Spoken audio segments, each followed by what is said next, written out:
rendons gloire, Seigneur éternel, notre Dieu. Nous te bénissons, toi qui es sans pareil. Il n'y a point de Dieu comparable à toi. Tu es notre appui, tu es notre Seigneur, tu es la solution des dieux à l'humanité. Nous t'élèvons, Seigneur.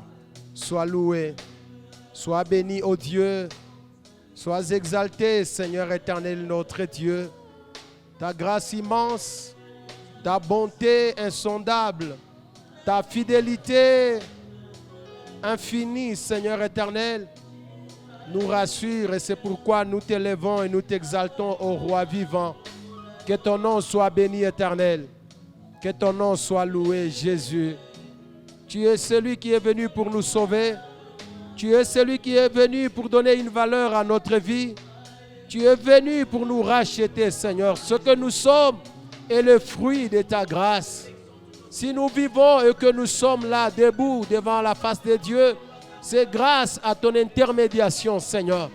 C'est toi qui s'est interposé. Tu as dit, non, Seigneur, je porte la colère qui devait retomber sur ces hommes. Tu t'es chargé de nos infirmités.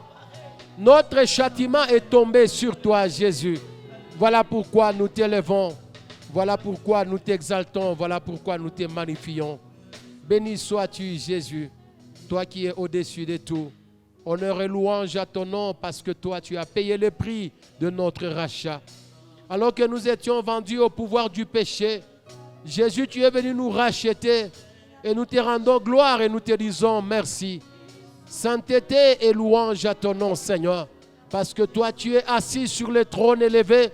Le ciel est ton trône, la terre est ton marchepied et ta gloire remplit l'univers. Nous te disons merci. Sois glorifié, sois élevé. C'est toi devant qui tout genou fléchit et toute langue confesse que tu es Seigneur à la gloire du Dieu le Père. Loué sois-tu, Jésus. Tu as reçu les noms au-dessus de tous les noms. Tu as reçu les noms au-dessus de tous les noms. Tu es le roi des rois. S'il y a des seigneurs, toi tu es le Seigneur des seigneurs. Nous te magnifions et nous nous recommandons à toi. Gloire et louange à ton nom. Merci Jésus. Merci Seigneur. Merci Dieu de bonté. Que toute la gloire te revienne. Et qu'en ce moment où nous voulons encore écouter ta parole, Seigneur, après ce temps dans la prière, nous voulons encore nous soumettre à toi. Ouvre notre esprit afin que nous puissions saisir ta parole et que nous soyons enseignés. Et nous-mêmes, comme instruments entre tes mains, utilise-nous, Seigneur, à ta guise comme tu veux. Dans la liberté du Saint-Esprit, que ta parole soit proclamée. Et sous l'inspiration de ta grâce, que ton peuple ici présent, Seigneur éternel, et tous ceux qui ont choisi d'être dans ce programme éternel, quels que soient les lieux, dans leur maison, dans leur bureau, partout, à l'hôpital, dans la famille ou en route, ou quel que soit l'endroit, Seigneur, tu es celui qui peut parler à nos cœurs. Nous nous soumettons à toi, nous nous recommandons à toi. Que soit béni tout celui qui participe à ces programmes et que ta parole nous soit proclamée en toute liberté. Dans le nom de Jésus, nous avons ensemble prié, nous disons Amen. Nous disons merci au Seigneur et nous rendons gloire à ces dieux qui nous aiment. Et si aujourd'hui encore nous pouvons parler de la part de Dieu, si aujourd'hui nous pouvons nous approcher avec assurance dans la présence de Dieu, c'est parce que tout simplement Jésus a payé le prix. Jésus a payé le prix pour que nous soyons rachetés. Il a pris notre place à la croix. Dieu, dans sa justice, doit punir le pécheur. Dieu, dans sa justice, doit sanctionner le coupable. Mais lui qui n'était pas coupable, il a pris notre place et il a payé le prix à la croix. C'est pourquoi aujourd'hui, nous pouvons nous retrouver tels que nous sommes là. Et c'est pour nous une très grande joie. Une très grande joie parce que tout simplement, nous sommes en train de commémorer la mort et la résurrection de celui qui est mort à la croix pour nous. Lui, Dieu, il a pris notre place. Lui, Dieu, il a payé le prix. Et quand l'humanité entière et surtout les chrétiens commémorent ce que nous appelons la Pâque, nous sommes dans la joie. J'aimerais te dire que la Pâque est la plus grande fête chrétienne. C'est celle même qui donne le sens à la vie chrétienne. Si aujourd'hui nous pouvons célébrer la résurrection de notre Seigneur Jésus, c'est qu'en réalité nous nous rappelons de toute l'œuvre grandiose qu'il a accomplie à la croix. Et la mission qu'il a accomplie, et lui-même s'est écrié, il a dit, tout est accompli. En d'autres termes, il est en train de faire un bilan final pour dire la mission pour laquelle j'ai quitté la gloire, j'ai quitté le ciel et je suis venu. J'ai accepté de me rabaisser. Cette mission-là, je l'ai accomplie. C'est pourquoi, tout en restant dans le même thème, le temps de la fin, j'aimerais que nous puissions comprendre le temps de la fin dans la dimension pascale. Que nous puissions comprendre qu'est-ce que Jésus a fait. Parce qu'en parlant du temps, au fait, nous sommes en train de réaliser depuis la fois dernière que Dieu a inscrit chaque chose dans le temps. Dieu a donné un temps pour naître, il a donné aussi un temps pour mourir. Il a donné un temps pour pleurer, il a donné aussi un temps pour se réjouir. Il y a un temps pour tout. Et il y a un temps pour vivre sur cette terre. Et il y a un temps où nous allons quitter cette terre de pèlerinage et aller là où le Seigneur nous attend. Nous sommes dans notre passage de base qui est la deuxième épître de Paul à Timothée, le chapitre 3e, à partir du premier verset. La fois dernière, nous avons lu pratiquement tous les textes jusqu'au 7e ou 8e verset. Mais là, nous allons nous arrêter juste au 2e verset parce que nous commençons à décortiquer les caractéristiques du temps de la fin. Mais n'oubliez pas, nous décortiquons ces caractéristiques, mais dans la dimension de la Pâque. Nous sommes en train de célébrer, nous sommes en train de reconnaître, nous sommes en train de proclamer que Jésus est venu, le Messie est venu. Il a donné sa vie pour nous à la croix de Golgotha. Il est mort enseveli et au 3e jour, il est sorti vivant et vainqueur. C'est pourquoi, quand nous proclamons cela, nous sommes fiers de reconnaître que celui qui est venu nous sauver n'est pas resté dans la tombe, mais il est ressuscité. Nous proclamons que Jésus est mort. Pourquoi? Parce qu'il y en a qui disent que Jésus n'était pas mort. Il paraît que c'est Judas qui avait été tué à sa place. Non, la mort de Jésus a été constatée. Non seulement sa mort, mais son corps a été amené jusque dans la tombe. Et non seulement cela, mais sa résurrection aussi a été constatée. C'est là qu'il est différent de tout autre leader quelconque. Et Jésus, il est le sauveur de l'humanité. La Bible dit qu'il est la lumière, n'oubliez pas la séance passée, qui vient dans le monde et éclaire tout homme. Et si aujourd'hui, nous parlons du temps de la fin, c'est toujours par rapport à ce Jésus qui va revenir.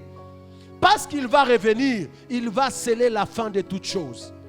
Et c'est pourquoi nous devons être attentifs. Nous sommes dans 2 Timothée chapitre 3 à partir du premier verset. La Bible dit, sache que dans les derniers jours, il y aura des temps difficiles. Car les hommes seront égoïstes, amis de l'argent, fanfarons, hautains, blasphémateurs, rebelles à leurs parents, ingrats, irréligieux. Nous allons d'abord nous arrêter là, la liste est très longue. Et d'ailleurs, même dans le 2e verset, nous allons prendre juste les hommes seront égoïstes. Les hommes seront égoïstes. Et ça, j'aime. Nous allons lire aussi le 2e passage dans Exode chapitre 12. Du 1er au 4e verset, pour que nous puissions nous remettre dans le contexte de cette grande fête que nous sommes en train de célébrer. Je suis fier d'être chrétien parce que mon espérance ne s'arrête pas sur la terre. J'ai une espérance d'éternité. J'ai cru en Jésus. J'ai donné ma vie au Seigneur et mon espérance est que quand il va revenir, je le verrai tel qu'il est et j'irai avec lui dans l'éternité glorieuse. Sois aussi fier d'être chrétien. Sois fier d'appartenir à la famille de Dieu parce que la Bible dit à tous ceux qui l'ont reçu, il leur a donné le pouvoir de devenir enfants de Dieu. Pauvres ou riches, esclaves ou libres, intellectuels ou analphabètes, travailleurs ou chômeurs, mariés ou célibataires, nous appartenons à la famille de Dieu. Et ça, c'est très important. J'aimerais t'encourager à être fier d'appartenir à cette famille de Dieu. La Bible dit dans Exode chapitre 12, à partir du 1er verset jusqu'au 4e. L'Éternel dit à Moïse et à Aaron, dans le pays d'Égypte, ce mois-ci sera pour vous le premier de mois. Il sera pour vous le premier de mois de l'année. Parlez à toute l'assemblée d'Israël et dites, le 10e jour de ce mois, on prendra un agneau pour chaque famille, un agneau pour chaque maison. Et si la maison est trop peu nombreuse pour un agneau, on les prendra avec son plus proche voisin, selon le nombre de personnes. Vous compterez pour cet agneau d'après ce que chacun peut manger. Ce sera un agneau sans défaut, mâle, âgé d'1 an. Vous pourrez prendre un agneau ou un chevreau et vous les garderez jusqu'au 14e jour de ce mois. Et toute l'assemblée d'Israël l'immolera entre les deux soirs. On prendra de son sang et on le mettra sur les 2 poteaux et sur les linteaux des portes où on le mangera. Et cette même nuit, on en mangera la chair rôtie au feu. On la mangera avec le pain sans levain et des herbes amères. Vous ne le mangerez point à demi-cuit ou bouilli dans l'eau, mais il sera rôti au feu, avec la tête, les jambes et l'intérieur. Vous n'en laisserez rien jusqu'au matin.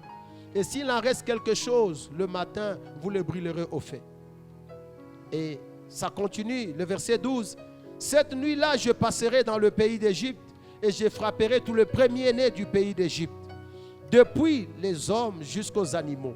J'exercerai mon jugement contre les dieux d'Égypte. Je suis l'Éternel. Le sang vous servira de signe sur les maisons où vous serez. Je verrai le sang et je passerai par-dessus vous et il n'y aura point de plaies qui vous détruisent quand je frapperai les pays d'Égypte. Amen. Ici, quand l'apôtre Paul écrit à Timothée, il lui dit, dans les derniers temps, il y aura des temps difficiles. J'aimerais te dire que si aujourd'hui tu passes des moments difficiles, tu vis un rejet, un abandon, un désintéressement dans ta famille, depuis que tu as donné ta vie à Jésus, personne ne s'intéresse à toi. D'ailleurs, tu sembles être le marginal de la famille. Ce n'est pas un problème, cela a été décrit. Ce sont des temps difficiles. Mais la Bible dit que ce temps sera difficile. Pourquoi? Parce que tout simplement, les hommes seront égoïstes. Et nous allons nous arrêter là aujourd'hui, alors que nous sommes en train de parler Pâques. Nous pensons à cette dimension de l'égoïsme dans les temps difficiles, dans les temps de la fin. C'est ainsi que Dieu dit à Moïse et à Aaron, ils étaient en Égypte, dans un pays étranger. Un peu comme toi et moi aujourd'hui, nous sommes sur la terre. Nous ne sommes pas de la terre, nous sommes étrangers. La terre n'est pas notre résidence. Il y a des gens qui disent qu'ils vont rester éternellement sur la terre. Vous resterez, mais nous partirons. Parce que notre cité est céleste. Jésus nous a dit, je vais vous préparer une place. Là où je serai, que vous aussi vous y soyez. Et la vie chrétienne a une différence avec toute autre vie, parce que je ne vis pas sur la terre comme quelqu'un qui veut y rester. Je suis en train de vivre comme un passager. Je suis en train de vivre comme un pèlerin. Je suis en train de vivre comme un voyageur et je suis en train de partir. Et Dieu dit à Moïse et à Aaron, il dit, dans le pays d'Égypte, voici ce que vous allez faire. Vous allez immoler un agneau ou un chevreau. Vous allez l'immoler par famille. Et vous allez le manger. Si cet agneau est grand et que la famille est peu nombreuse, vous n'allez pas le manger seul. Vous allez partager avec la famille la plus proche. Ici, Dieu dit tout simplement que la famille ne doit pas manger seule. La famille doit penser à celle qui est à ses côtés. En d'autres termes, la Pâque n'est pas seulement une fête où nous nous réjouissons seuls, mais c'est une fête de partage. Or, nous sommes en train de voir que dans les derniers temps, les gens seront égoïstes. Un égoïste, c'est qui? C'est quelqu'un qui ne pense qu'à lui-même. C'est quelqu'un qui définit le monde à travers lui. Il ne voit que son intérêt. S'il veut agir, il n'agit que pour son bien. Quand il édicte une loi, c'est seulement pour son avantage. Un égoïste, c'est quelqu'un qui se voit au centre du monde. S'il n'y a pas son intérêt, cela n'existe pas. S'il n'y a pas son avantage, cela ne doit pas être. Un égoïste, c'est quelqu'un qui trouve que tout le monde doit travailler pour lui. Si quelque part il y a quelque chose qui doit se faire, ça doit être à son avantage à lui. Un égoïste ne pense qu'à lui.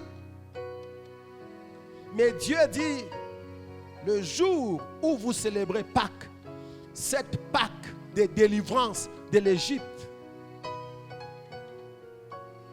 une famille peu nombreuse doit partager avec le plus proche voisin pour que chacun mange suffisamment. Mon frère et ma soeur, si tu es chrétien et qu'aujourd'hui tu célèbres Pâques, ne célèbre pas cela seul. Célèbre-le avec le plus proche voisin. En d'autres termes, si tu as connu Jésus, ne le garde pas pour toi-même, mais annonce-le à d'autres aussi qui le connaissent.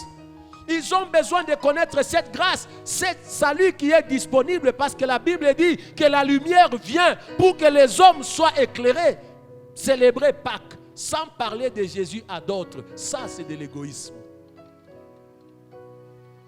Alors l'apôtre dit qu'il y aura des égoïstes. J'aimerais d'abord que nous puissions nous arrêter à cette instruction que Dieu donne. Pour que nous puissions comprendre aujourd'hui que être en Jésus, c'est une sécurité totale. Ils étaient en Égypte et l'Égypte est l'image du monde. Ils étaient en Égypte et l'Égypte est l'image de cette terre sur laquelle nous sommes aujourd'hui et nous sommes des passagers. Ici, ce n'est pas chez nous. Même si nous souffrons parce que ce n'est pas chez nous. Même si nous manquons à manger parce que ici, ce n'est pas chez nous. Nous sommes étrangers. Ici, ce n'est pas notre habitation. L'apôtre Paul dit, je sens en moi une pression. J'ai envie de partir parce qu'ici, je souffre. J'ai besoin d'aller vers mon Seigneur. Il est allé me préparer une place. Et les enfants d'Israël en Égypte, ils avaient besoin de sortir. Ils souffraient. Ils souffraient jusqu'à ce que, vous savez, le monde est tellement têtu et incrédule. Aujourd'hui, on parle de la pandémie du Covid-19. Est-ce que vous pensez que c'est la seule expression de la colère de Dieu depuis que le monde s'est perverti? Non.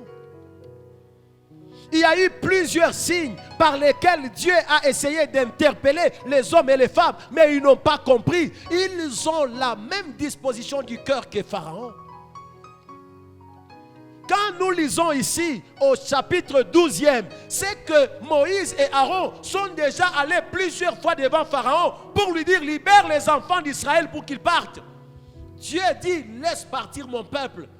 Mais à chaque fois qu'il y avait une plaie, que Dieu frappait l'Égypte, Pharaon demandait à ce que Moïse intercède. Et quand Moïse intercédait, la plaie s'arrêtait. Dès que la plaie s'arrêtait, Pharaon rentrait toujours à ces mêmes conditions. Il ne se repentait pas réellement. Et aujourd'hui encore, il y a des gens, nous avons vécu des tsunamis.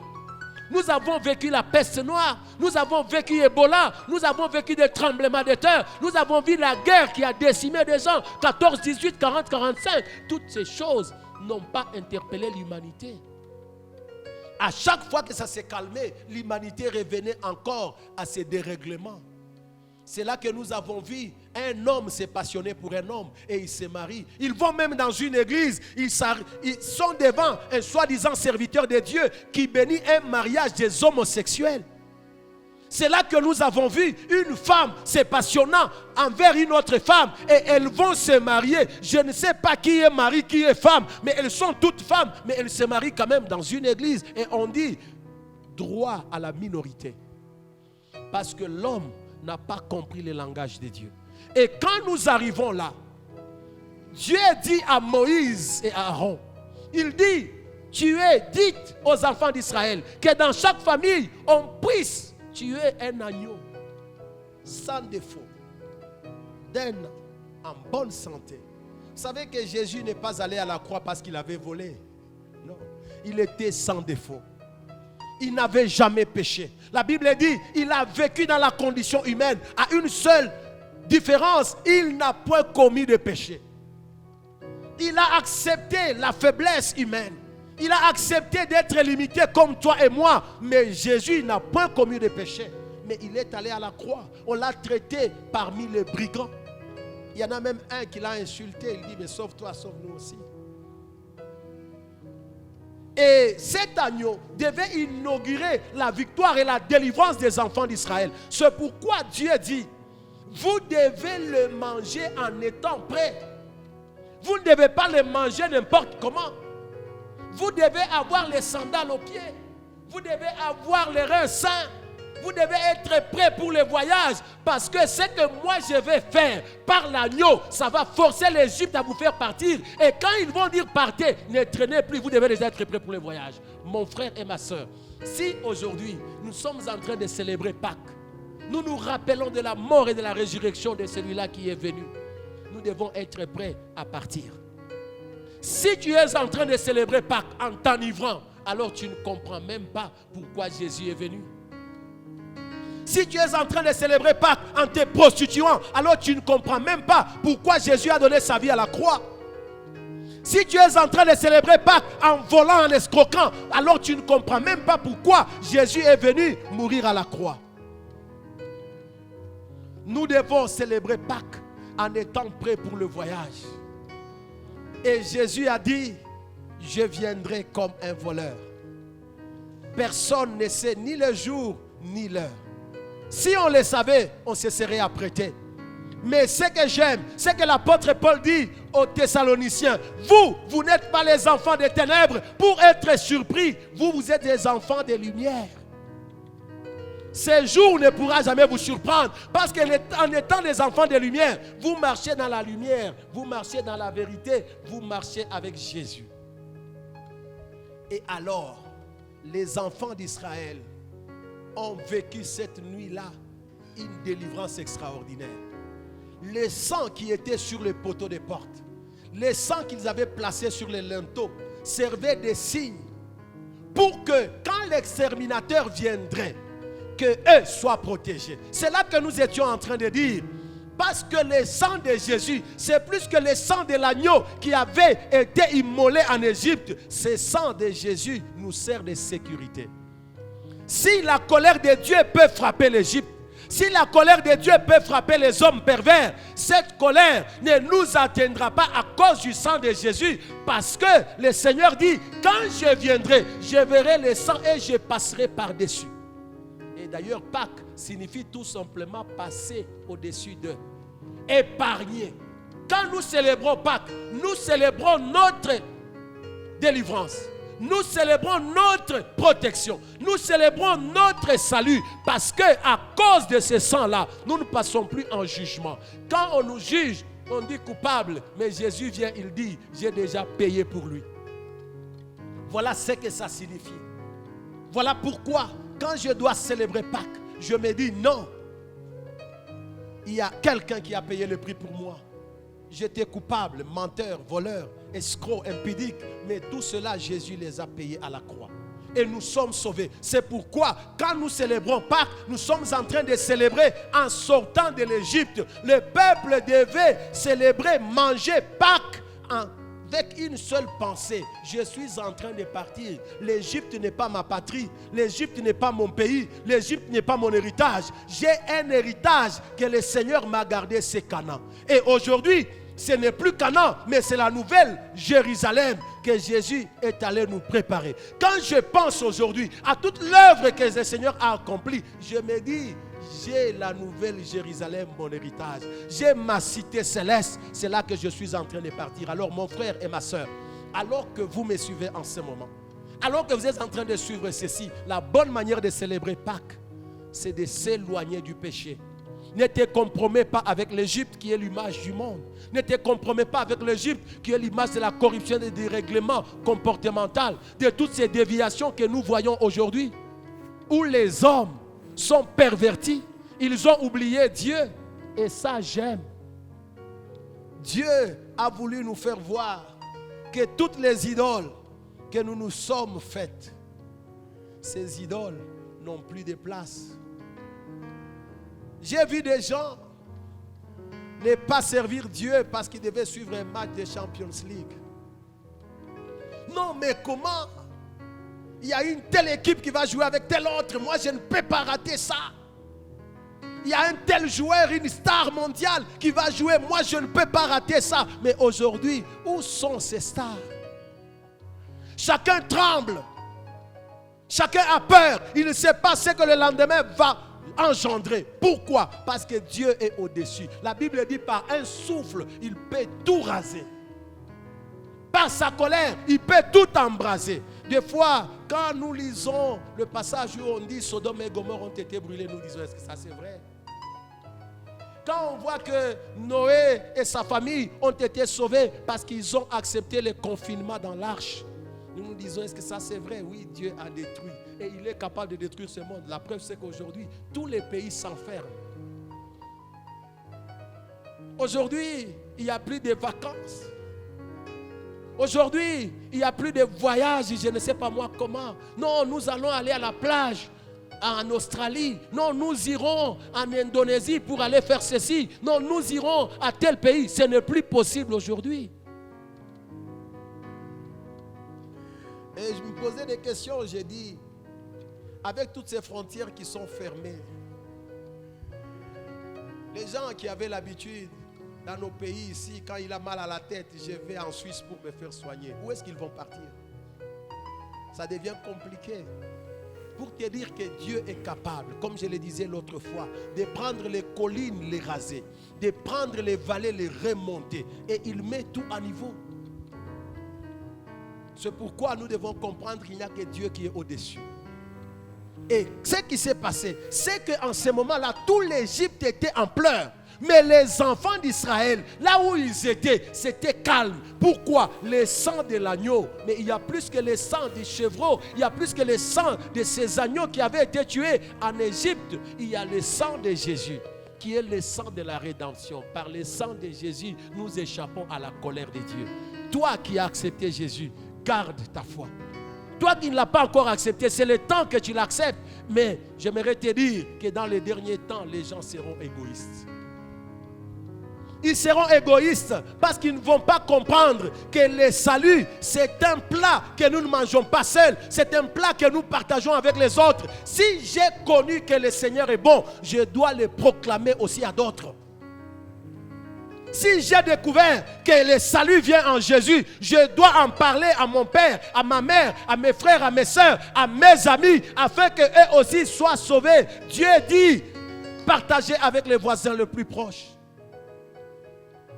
Mais l'homme aujourd'hui est égoïste. Il est tellement égoïste qu'il ne pense qu'à lui-même. Au point que quand Jésus est venu, il en a parlé tellement. Il en a parlé tellement. Et vous savez, des fois, quand on dit tu es égoïste, il y en a qui disent non, moi je ne suis pas égoïste. Vous savez, l'égoïsme aujourd'hui est même dans l'église. Alors Jésus arrive à un certain moment, il commence à censurer les gens qu'il avait trouvés. Il dit, mais je ne vous comprends pas.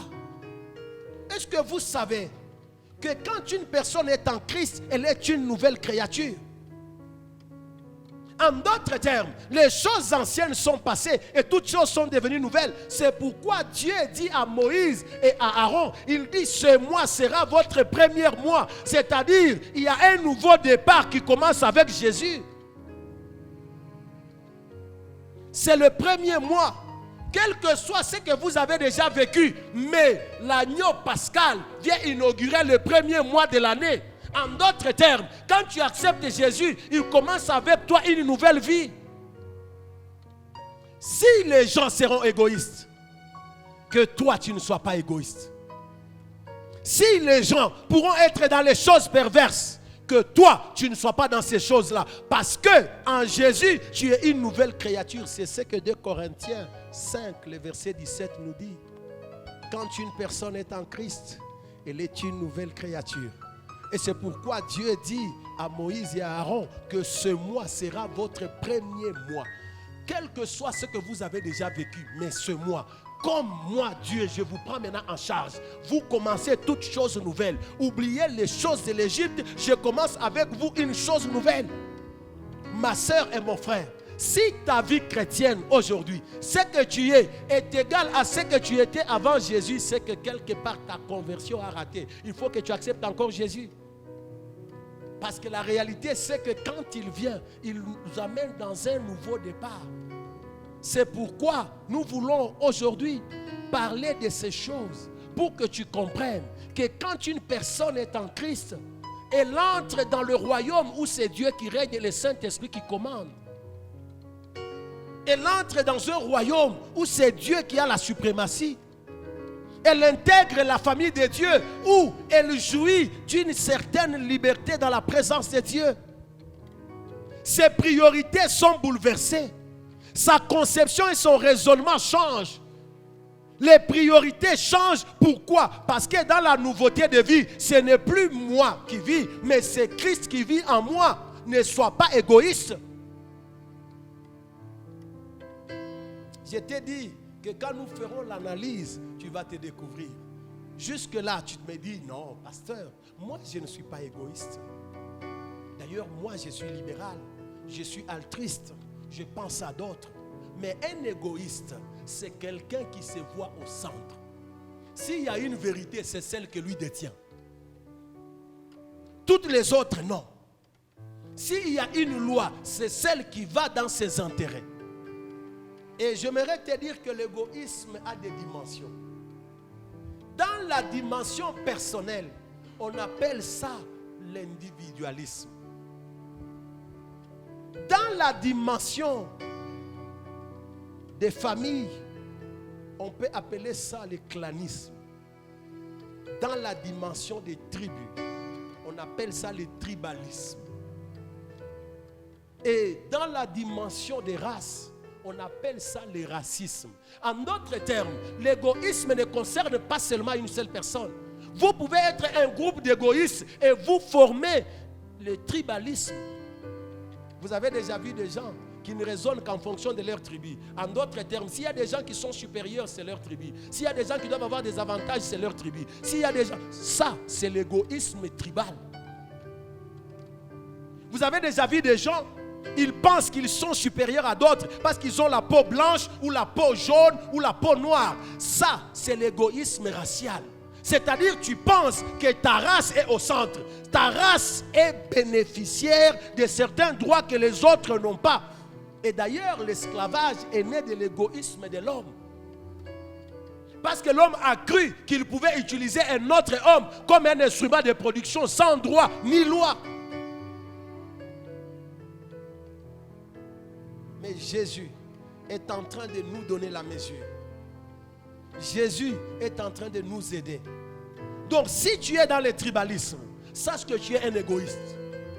Parce que tu penses que ta tribu est celle qui mérite.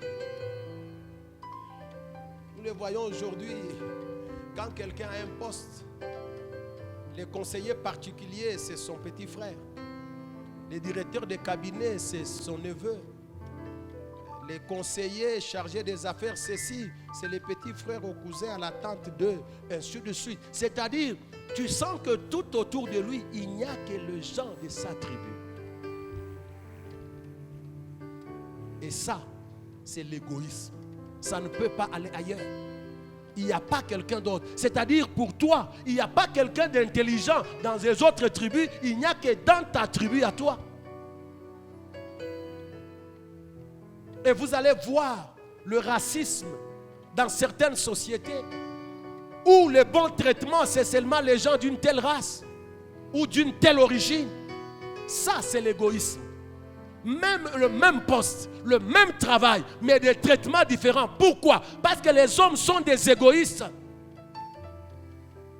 Et des fois, c'est même dans les églises où vous trouvez que tous les postes importants sont détenus par des personnes d'une même origine. D'ailleurs, vous entendez seulement les consonances.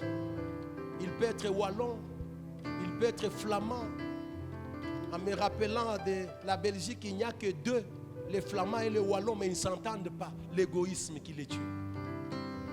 en me rappelant de notre pays ici, où on vous dit qu'il est de tel coin ou de tel autre, ainsi de suite. C'est-à-dire là, vous allez trouver, on vous dit que ça c'est à nous, c'est notre chasse gardée. Vous allez trouver une société où il n'y a que les gens là. Si le directeur est de l'Est, tous ceux qui viennent là, ils sont de l'Est. Si le directeur est de l'Ouest, tous ceux là qui viennent, ils sont de la même chose. L'égoïsme qui fait agir les gens de cette manière. Et malheureusement, c'est entré même dans nos églises. J'aimerais que nous puissions lire pour comprendre une chose.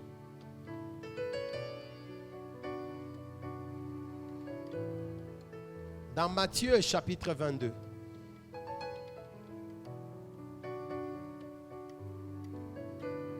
Le verset 37 à 40.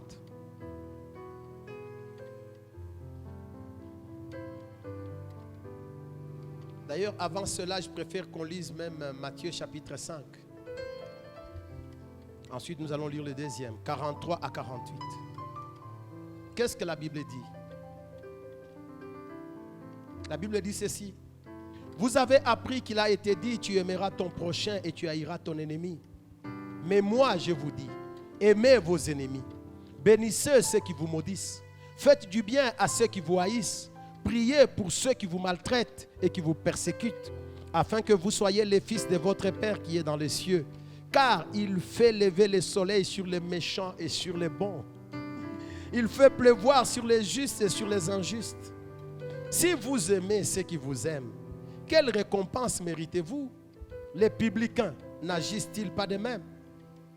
Si vous saluez seulement vos frères, que faites-vous d'extraordinaire? Les païens n'agissent-ils pas de même? Soyez donc parfaits comme votre Père est parfait. Vous voyez un égoïste, hein? Il salue seulement celui qui peut le saluer. Il donne à celui qui va lui donner. Donc en réalité, en donnant, ce n'est pas parce qu'il a un élan d'amour. Il donne parce qu'il a des affaires de calcul par rapport à son propre intérêt. Si je te donne, toi tu vas me donner quoi? Qu'est-ce que je peux recevoir de toi? Ça, c'est un égoïste. Il a fait ses calculs. Même quand il donne en fonction de lui-même. Il s'est dit, je donne aujourd'hui parce que demain, il va me donner. C'est ça l'égoïste. Et Jésus dit, mais si vous faites de la sorte, vous qui prétendez être des enfants de Dieu, les publicains, en d'autres termes, les gens que vous considérez comme n'ayant pas Dieu, ne font-ils pas la même chose? Dans les mutualités, qu'est-ce que nous faisons? Dans les mutualités, les gens ne connaissent pas Dieu. C'est juste la mise en commun des causes et des problèmes. Je t'aide aujourd'hui pour que tu m'aides demain. Mais la vie chrétienne n'est pas comme ça. Tu vas comprendre qu'aujourd'hui, tu donnes plus facilement à celui auprès de qui tu pourras demander demain. Tu es un égoïste. Aujourd'hui, tu salues ton frère. Mais qu'est-ce que tu fais de spécial? Même les païens font la même chose. Même une salutation simple. Des fois, tu vas trouver, les gens, ils sont là. Ils arrivent seulement, bonjour frère. Mais non, mais les autres aussi, salue-les. Si tu fais ce que tu fais là, les païens font aussi la même chose. Tu es égoïste. Jésus dit, quelle récompense méritez-vous? Parce qu'en réalité, les païens aussi font la même chose. En tant qu'enfants de Dieu, nous devons manifester la perfection pour que nous soyons les fils de notre Père. Il est bon envers le méchant et envers le bon. Il fait pleuvoir dans les champs des méchants et des bons. Même s'ils l'insultent, même s'ils ne connaissent pas, le soleil se lève pour tout le monde. Dieu est parfait. Et le Seigneur nous appelle à cette perfection-là. Mais les hommes seront égoïstes. Ils sont calculateurs. S'il veut te donner de l'argent, c'est parce qu'il sait que demain aussi tu vas lui donner. S'il vient te voir, c'est parce qu'il sait que demain aussi tu viendras le voir. C'est-à-dire tout est fonction de ses intérêts. C'est ça l'égoïsme. Il définit le monde au travers de ses intérêts à lui. Il ne peut pas te donner s'il n'est pas sûr que demain tu lui seras utile. C'est ainsi qu'aujourd'hui, nous pouvons traverser des gens qui souffrent. Nous allons chercher quelqu'un parce que nous nous sommes dit, mais si je donne à Steve, demain aussi il va me donner. Mais si je donne à Steve parce que demain il va me donner, qu'est-ce que j'ai fait de spécial? Les païens aussi font la même chose. Les publicains font la même chose. J'aimerais que nous puissions lire Matthieu chapitre 22 que j'ai donné avant.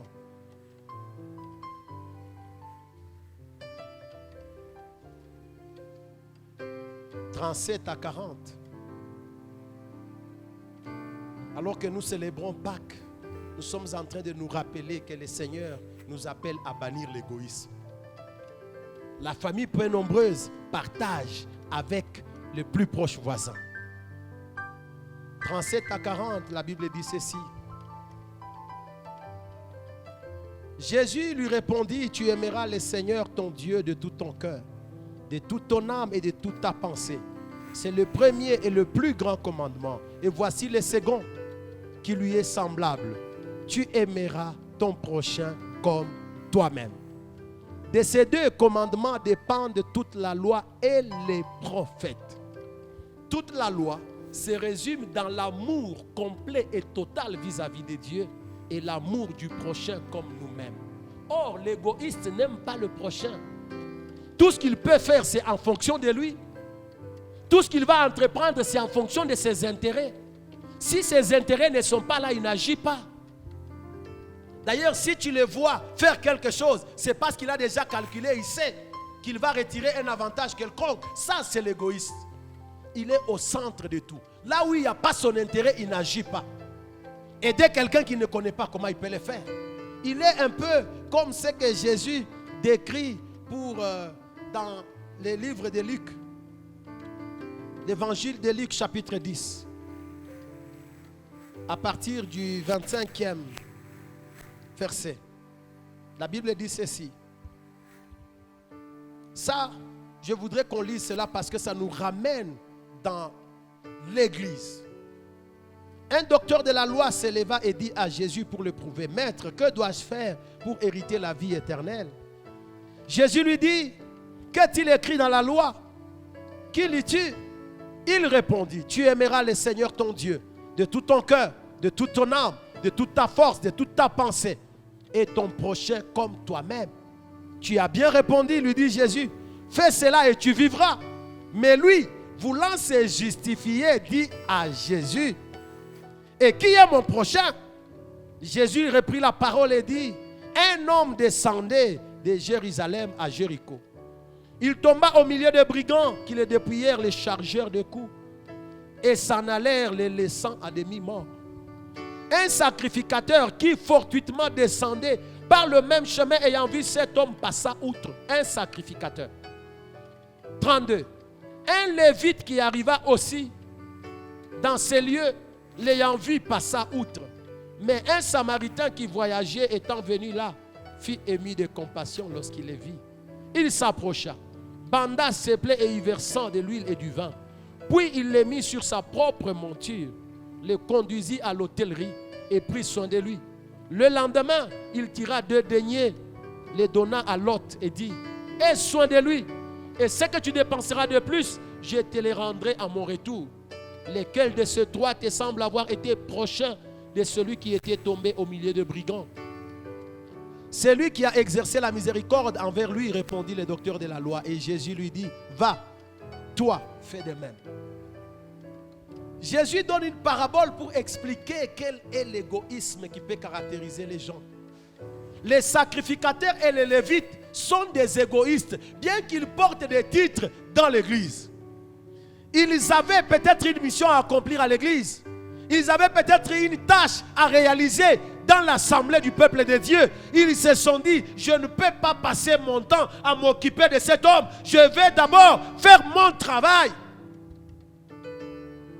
Il était sacrificateur. Il a vu cet homme, il s'est dit, je ne le connais pas. D'ailleurs, généralement, quand nous trouvons des gens comme ça, nous les chargeons de mots, de tous les mots. Je ne sais pas. Peut-être que c'est un sorcier. Je ne sais pas. Peut-être que c'est un impudique. Je ne sais pas. Peut-être que c'est un marabout. On commence à imaginer des choses. Et là, on te dit, je ne connais pas son état d'âme. Égoïste que tu es. Les sacrificateurs est passé outre. Les lévites est passé outre. Où est-ce qu'ils allaient? Peut-être dans les temples. N'oublie pas que les lévites a une fonction dans les temples. N'oublie pas que les sacrificateurs ont une mission dans les temples. Mais ils sont passés à côté. Jésus explique, il dit, le Samaritain. C'est lui qu'on ne pensait pas être en relation, en alliance avec Dieu. C'est celui-là qui s'est arrêté. Alors tu comprends que Dieu ne donne pas de l'importance au titre.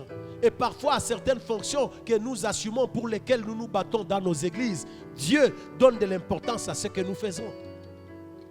Combien de fois as-tu tourné le dos à certaines personnes, te disant tu es très occupé, tu n'as pas le temps parce que tu as des charges ecclésiastiques. En ce moment-là précis, tu as agi en égoïste. Combien de fois tu as vu ton intérêt et tu n'as pas regardé celui qui était dans la difficulté, tu as agi en égoïste. Et c'est ce que ces sacrificateurs et ces lévites ont fait. Alors Jésus dit, si vous faites ça, non, vous ne voulez pas vivre la vie éternelle. Et pourtant, c'est ce que nous faisons. Et quand Jésus explique ces choses, il insiste, il dit, faites très attention. Parce qu'il y a beaucoup de gens qui vont dire qu'ils sont enfants de Dieu. Ils pensent qu'ils sont en train d'aller vers le ciel. Mais en réalité, ils n'y vont pas. Jésus est venu nous sauver. Il est venu nous donner la vie éternelle. Mais les derniers temps seront caractérisés par l'égoïsme. Et d'ailleurs, l'égoïsme aujourd'hui se traduit en un élan de patriotisme. J'ai entendu un président dire, c'est d'abord le peuple de mon pays, le reste non. S'il n'y a pas un intérêt pour nous, nous ne ferons absolument rien. C'est l'égoïsme au niveau national. Et les peuples ont acclamé. Et dans ces pays-là, d'abord Jésus explique, il explique certaines choses. Quand il en parle, moi je me dis, mais Seigneur, est-ce que nous comprenons ou bien nous ne comprenons pas? Je suis tenté que nous puissions les lire parce que ça va beaucoup nous aider. Ça va beaucoup nous aider. Nous sommes dans Matthieu chapitre 25. À partir du 41e verset. La Bible dit ceci. Ensuite, il dira à ceux qui seront à sa gauche, retirez-vous de moi, maudits. Allez dans le feu éternel qui a été préparé pour les diables et pour ses anges. Car j'ai eu faim et vous ne m'avez pas donné à manger. J'ai eu soif et vous ne m'avez pas donné à boire. J'étais étranger et vous ne m'avez pas recueilli. J'étais nu et vous ne m'avez pas vêtu. J'étais malade et en prison et vous ne m'avez pas rendu visite. Ils répondront, Seigneur, quand avons-nous vu, ayant faim, ayant soif, étranger, nu, malade, en prison, et ne t'avons-nous pas assisté? Il leur répondra, je vous l'ai dit en vérité, toutes les fois que vous n'avez pas fait ces choses à l'un de ces plus petits, c'est à moi que vous ne les avez pas faites.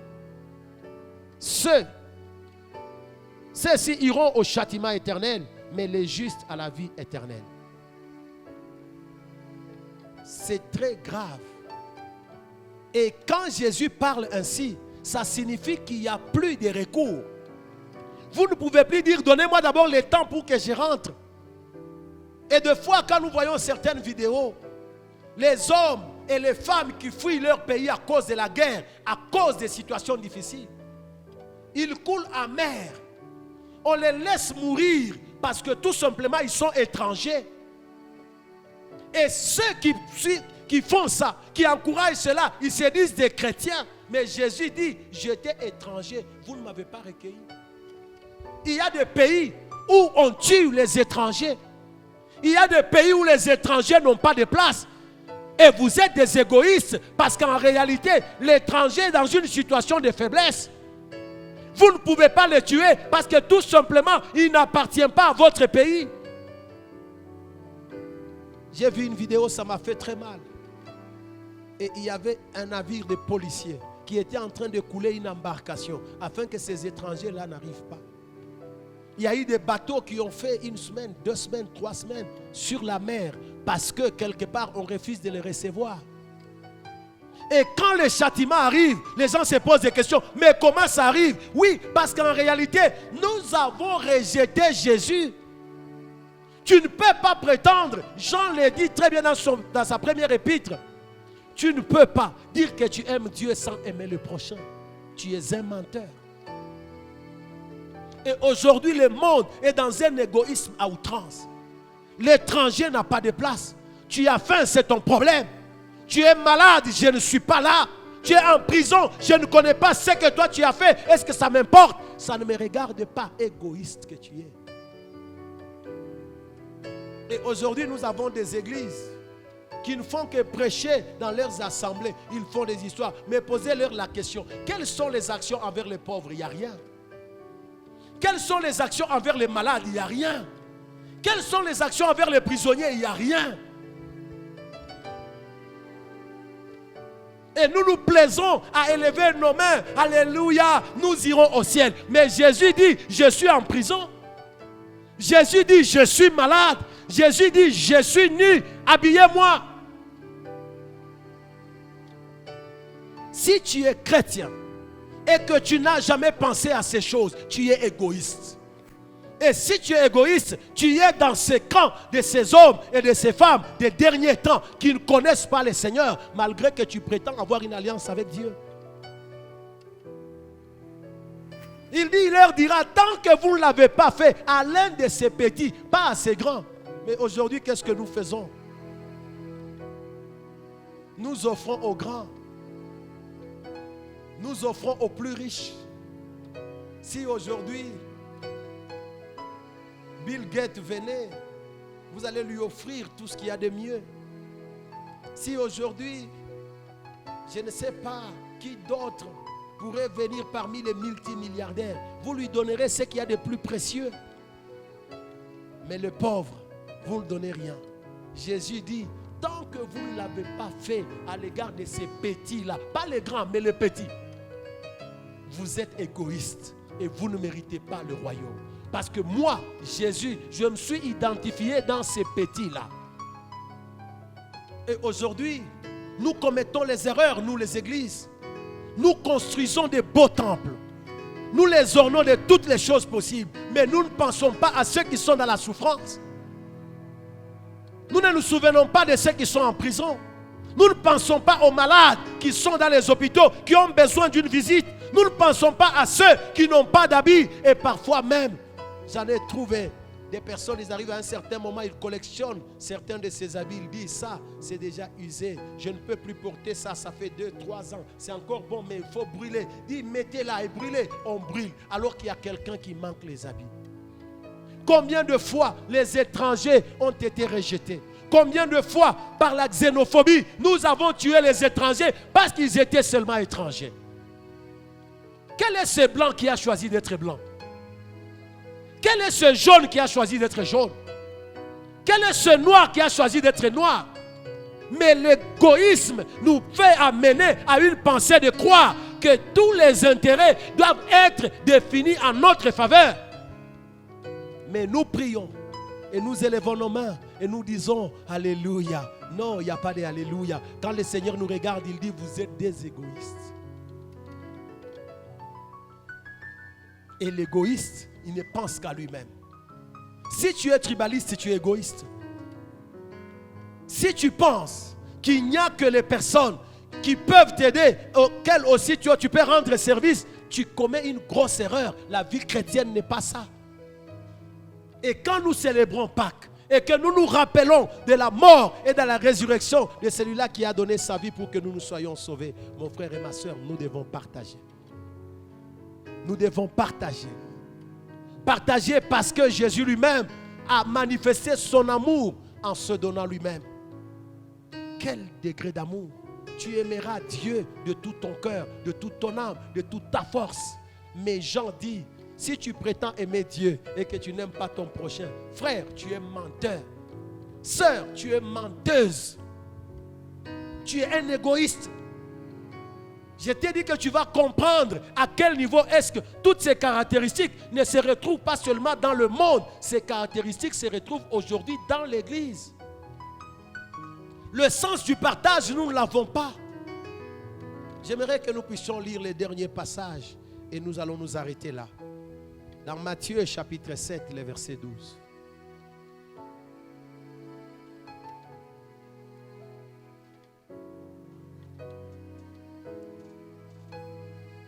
La Bible dit ceci. Tout ce que vous voulez que les hommes fassent pour vous, faites-le de même pour eux, car c'est la loi et les prophètes. Tout ce que vous voulez que les hommes fassent pour vous, faites-le vous-même pour eux. Parce que l'égoïste, il se voit au centre. Vous savez, dans l'égoïsme, il y a l'égocentrisme, il y a toutes ces choses-là. C'est-à-dire moi. J'ai réfléchi en fonction de moi. J'ai défini le monde en fonction de moi. S'il y a quelqu'un qui doit être acclamé, c'est moi. S'il y a quelqu'un qui doit être aimé, c'est moi. S'il y a quelqu'un à qui on doit donner, c'est moi. S'il y a quelqu'un qui doit être le premier, c'est moi. S'il y a quelqu'un qui doit être au-dessus, c'est moi. Ça, c'est l'égoïsme. Maintenant, Jésus dit, la loi et les prophètes se résument en ceci. Tout ce que tu veux que les hommes fassent pour toi, fais-le toi-même pour eux. Si tu fais ça, c'est qu'en réalité, tu as accompli la loi et les prophètes, c'est-à-dire tout ce que Dieu a voulu. Parce que rappelez-vous, tu aimeras le Seigneur ton Dieu de tout ton cœur, de toute ton âme, et tu aimeras ton prochain comme toi-même. Jésus a dit, c'est la loi et les prophètes. Maintenant, il résume, il dit, tout ce que tu veux, écoute égoïste, ce que tu veux que les gens fassent pour toi, fais-le toi-même pour eux. Si tu veux que les gens te soutiennent, toi-même commence par soutenir les gens. Quand tu es malade, tu veux que les gens te visitent, toi aussi commence à visiter les gens qui sont malades. Si tu es content, quand les gens te donnent, toi-même commence à donner à d'autres. Si tu voudrais que les gens te respectent, toi-même aussi respecte les gens. C'est ça. C'est de cette manière qu'on peut lutter contre l'égoïsme. En d'autres termes, je me sors du centre. Je ne suis pas le central. Je ne suis pas celui qui détermine tout. Non, parce que l'égoïste pense que le monde se définit par rapport à lui. Ce que tu veux que les gens fassent pour toi, fais-le toi-même pour eux. Si tu veux que les gens t'acclament, toi aussi acclame les autres. Pourquoi tu es jaloux quand on acclame pour quelqu'un? Ça, c'est l'égoïste. Il aurait voulu que ça soit lui. Même parfois, quand l'autre marque un but, ils disent, mais non, tu sais, non, il n'a pas bien fait, il devait faire comme ceci. Donc, chaque fois que les autres font quelque chose, ce n'est pas bon. Il n'y a que toi qui fais mieux, égoïste que tu es. Et ça, nous trouvons ça même dans l'église. Peuple de Dieu, le Seigneur nous appelle au partage. Le Seigneur nous demande à aimer l'autre comme nous-mêmes. Ce que je pense être bon pour moi, que je le pense aussi, que je l'imagine, que je l'initie aussi pour mon frère et ma soeur. Ce que j'aime qu'on fasse pour moi, que je le fasse aussi pour l'autre, sinon je suis égoïste. Si je veux m'enrichir, que je pense aussi que les autres doivent aussi s'enrichir. Si je veux monter de niveau, que je pense aussi que les autres peuvent monter de niveau. D'ailleurs, il y a même les cyniques. Ils pensent bâtir leur bonheur sur le malheur des autres. Non, ce n'est plus seulement de l'égoïsme, il y a même du sadisme dedans. Il est content quand les autres souffrent. Il exploite le malheur des autres. Non! Quand un membre du corps souffre, le corps souffre avec lui. Quand un membre du corps est en souffrance, tous les membres souffrent. Ce que tu veux que les gens fassent pour toi, fais-le toi-même pour eux. C'est ça la loi et le prophète. Et si tu ne le fais pas ainsi, tu es à côté. Jésus dit, tu aimeras le Seigneur ton Dieu de tout ton cœur, de toute ton âme, de toute ta force, de toute ta pensée. Mais tu aimeras aussi le prochain comme toi-même. C'est ça la loi et les prophètes.